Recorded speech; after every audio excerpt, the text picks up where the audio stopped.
recording from New Canaan High School Library, and I am going to show you today how to use the Literature Resource Center to locate literary criticism and just kind of to walk you through a few things about the tabs. I think you might find it helpful. So we're going to start at the home page of the library, which is www.nchslmc.org, and we are going to go to Finding Stuff.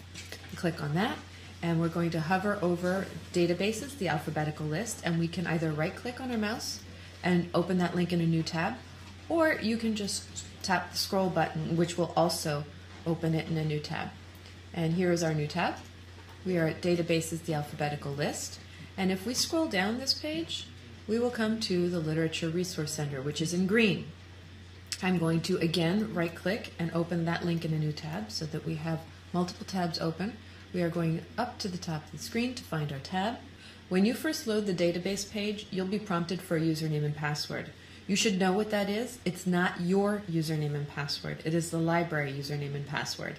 And if you're not sure what that is, feel free to email me.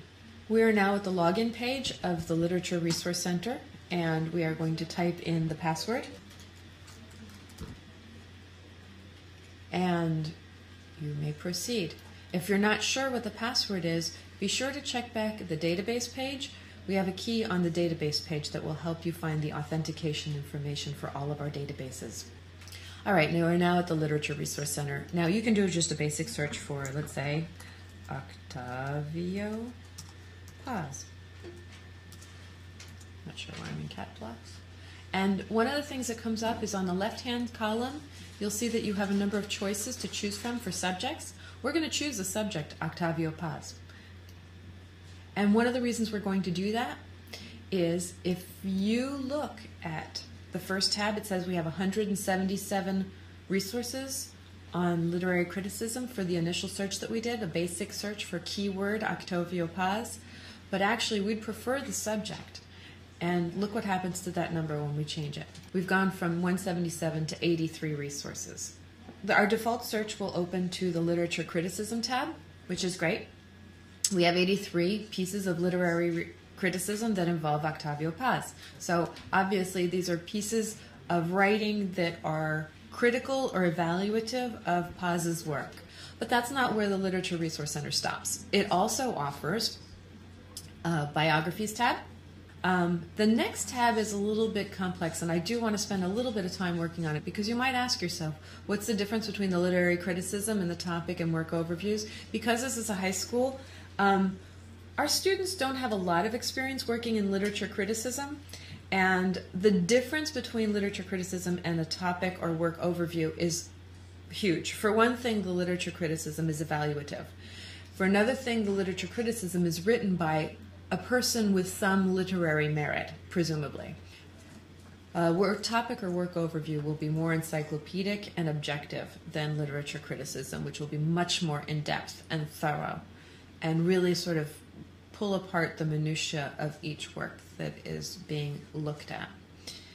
The next tab is for news and reviews. Most of the postings under news and reviews and news come under literary journals, but also you'll find some more generic publications listed. You have 169 sources for that on Octavio Paz. The following tab can be a little confusing because it's called Primary Sources in Literary Works. So you're thinking, aha, here's some original literary work by Octavio Paz. No.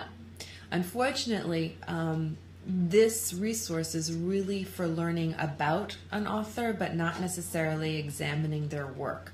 We have another database called LitFinder that will help you look at the actual full text literature, poems, short stories that they have created.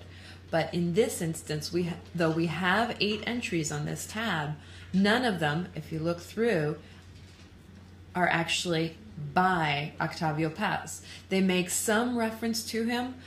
In this instance, I believe there is a quote is how the poem starts. This is a note on the collaboration that this author had that was inspired by a collaboration that Octavio Paz had. And if you work through, here again we have an opening of the literary work with a quote by Octavio Paz. So you can see that while it's really exciting that there might be 8 works that involve Octavio Paz as a subject, he's not necessarily the author of any of those works. The last tab is a multimedia tab. It brings you to a couple of websites that might be very useful if you are doing research on Octavio Paz.